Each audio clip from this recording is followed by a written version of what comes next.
Good morning, everyone. I just had to take this minute before we get started with the seedling and tuber update and show you, 3 days later, after covering everything from the frost and the cold and the wind, we're having now 80-degree days. For another day, and then it switches back to good 60s and 40s at night. But I just had to take this moment this early and show you how lovely everything looks and how thankful I was that I covered things. But in the morning, you can't beat the look on things. So this is how it looks early spring on a beautiful 60-some degree morning, heading for 80 degrees. But let's head up, and I'm going to show you our seedlings and how everything looks. Because right down here, some of my seedlings and some of my bulbs and plants, tubers and things are going right down here in my small little cutting garden. So let's go up here and look at this lilac. I think we're going to have blooms this year. Let's head up and we'll take a look at everything. So guys, we're up here and it's such a nice day. I brought most of my seedlings, my tubers, out here because the temperature is almost 70 degrees. There's no wind. But before I finish the video today, I'm going to take you inside and show you the snapdragons are in there. I didn't want to bring them out because they're very fragile. When I started the snapdragons, I went away for a couple days and I assumed, because they were just put in their nice trays, that there would be enough moisture with their domes on, but I was wrong. I came back and they were dried out and they had withered off. So they're 2 weeks behind everything else here. They look okay, and even though it's warm today, our last frost date is May 21st. So all of these things will go back inside. I'm not hardening them off. This is 3 days ago we had frost and very cold temperatures. We have a 30-degree nights, 2 nights coming up in the next few days, but we're going to be in the 60s and 40s, which is great. But I'm going to keep a watch for the 10-day forecast, and the closer we get to our last frost date, then I will start bringing these plants out to be hardened. And thanks to working hands, when we get inside, I'll show you how I'm going to bring that whole unit out. She or he gave me a great idea of using that unit where my lights are right now to bring all these plants back out and harden them for a few days outside. Hardening means just acclimating them to the outdoor weather before you put them in the ground. This area here gets sunshine for several hours in the morning, but then as it comes over, this is to our more southern exposure. This is east and west to your right, my left. This will get sun part of the morning and then it shades off. The other thing is, against this nice back wall, it keeps things very nice and warm and then easy to get in and out. But anyhow, let's get on with, let me show you everything we're doing this morning. The seedlings, I'm going to pinch back all these things were started the end of March, 1st of April. And then this morning, these are my lilliput zinnias. I started them inside because these lilliputs are the smaller ones I'm going to put in the perennial border. They get 16 inches to 18 inches high. But I started them earlier because I want them blooming sooner. I am going to direct sow the giant zinnias to the back of the border. I found out last year it's just as easy just to direct sow those. So I'm going to do those in the ground because I want them blooming later. But these little lilliputs, I want to see some show of color early in June if possible. So this morning, not only look how healthy they look, I think they look gorgeous. We're going to pinch back to get them to branch a little bit. And I want to show you, this is their first set of leaves. Right here, this tiny one. The true leaves are these, then their second set of leaves, and now I'm going to pinch out the top right there, and that should help these lilliputs to branch. That's my plan, and I'll keep you updated on that when I bring them out to start hardening them off. So those that can be pinched, I'm pinching these off. The other thing I've done with my seedling trays, I have also started adding liquid, where's my fertilizer jar? Diluted, I'm using Miracle Grow. I'm using about a teaspoon for a gallon. And anything now that is up and growing, I'm fertilizing whenever they dry out. And I keep a watch on them since I had problems with snapdragons. I'm keeping them a watch, and I'm adding some fertilizer. So here are my morning glories, which are looking fantastic. They look like they could be planted out. But again, even though it's pretty today, I am not going to plant these out. And these will go on the arbor, and I'll plant them beside the compost fencing so that it softens that edge too. It worked so well last year. These look so much healthier than the ones I started last year. And these are the giant mixed colors. And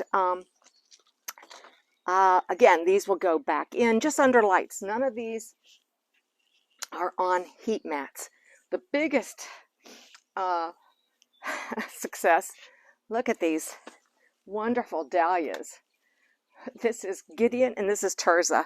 And they were started on a heat mat and kept under lights.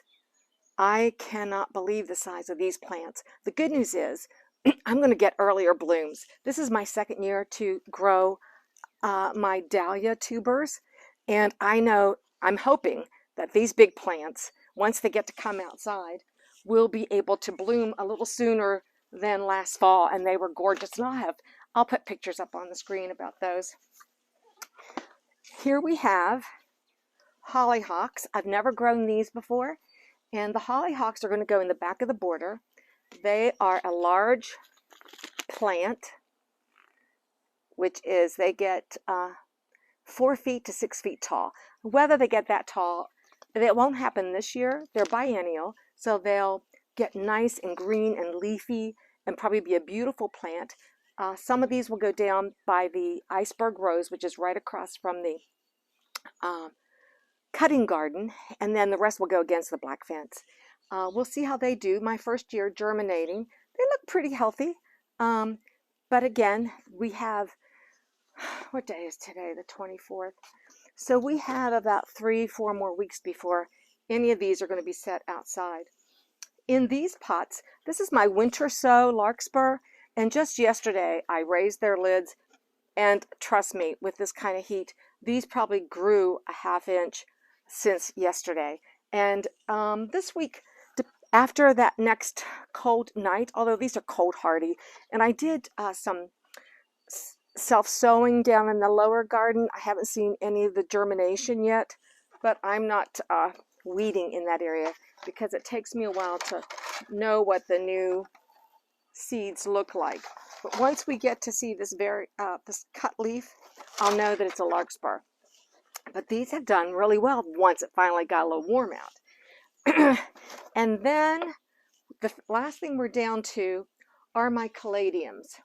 And I had planted in these pots 3 caladium tubers, and now it's time. You can see how they've leafed out. The caladiums are still on a heat pad and on under lights. They need to have that. They're more tropical, but since they've gotten big, you can see I did divide out a couple pots. This is 1 tuber in here, and this is 1 tuber.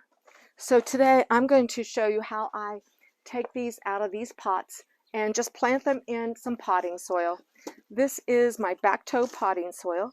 So let's get these out of here and get started so that they can be even a little stronger. I'll put these in my pots that I use for planting or around the willow tree. So you can see I'm just dislodging a little bit of the soil. And I'm going to pot them up in these 4-inch pots. And these will probably even be nicer and stronger for when they are ready to go out in the pots. So I'm going to pot A little more soil here. Again, though, I've raised my lights. When we go inside, you can see that. I've raised my lights to accommodate their size. And I'll show you too, we still have another pod in there that hasn't developed as quickly as these have. And I've had these tubers, this is their 3rd year, so it is a good idea to dig them up. I dig them up every fall once their leaves die down. And I am also, like I said, I'm fertilizing everything with a dilute fertilizer of my Miracle-Gro. So let's go inside and I will show you the rest, the little bit of snapdragons that I have. The nice thing, when you get plants, save these trays. It makes it easier to carry things in and out of your house. So we'll be right there. So guys, I'm just getting everything tucked back in where it needs to be from outside. And what I have inside going on here is I have a fan on the floor, and you can see how the caladiums are moving around. And the movement's real important to keep things nice and strong, make them stronger. But here are the snapdragons that I was mentioning that I planted 2 weeks ago, and they look pretty healthy. We'll see what happens with them. Give them a couple more weeks, because again, I'm not planting any of this unless the weather I can see is going to be really good. But if the snapdragons get put out a little smaller stage, that'll be fine. But they're going back under these lights. And then the caladiums will be put back on their heat mats, which I've done. Here is the pot of caladiums that is yet to be up potted. You can see that they haven't, there's one starting to leaf out, but I like to wait till they've leafed out before I up pot them into a 4-inch pot on their own. Again, they're kept on a heat mat and under the lights. Now the dahlias are not, they don't have to be kept on a heat mat. Once they're leafed out, you take them off the heat lamp pad and just put them under lights, but the caladiums have to stay there. Everything else will be left where it needs to be. And thanks to Garden Hands, again, this is the unit that I will take out, because you can just stick all of these plants right on these shelves. They'll be protected for the hardening off phase. And when that happens, when I get ready to harden them up and get them planted, I'll make certain we do an update on that. But I appreciate you watching my seedling tuber update, the up potting, the pinching, on this beautiful spring day, 70 degrees in Zone 6 West in West Virginia. So thanks for watching Gardening on the West Fork. We'll keep you posted. Bye.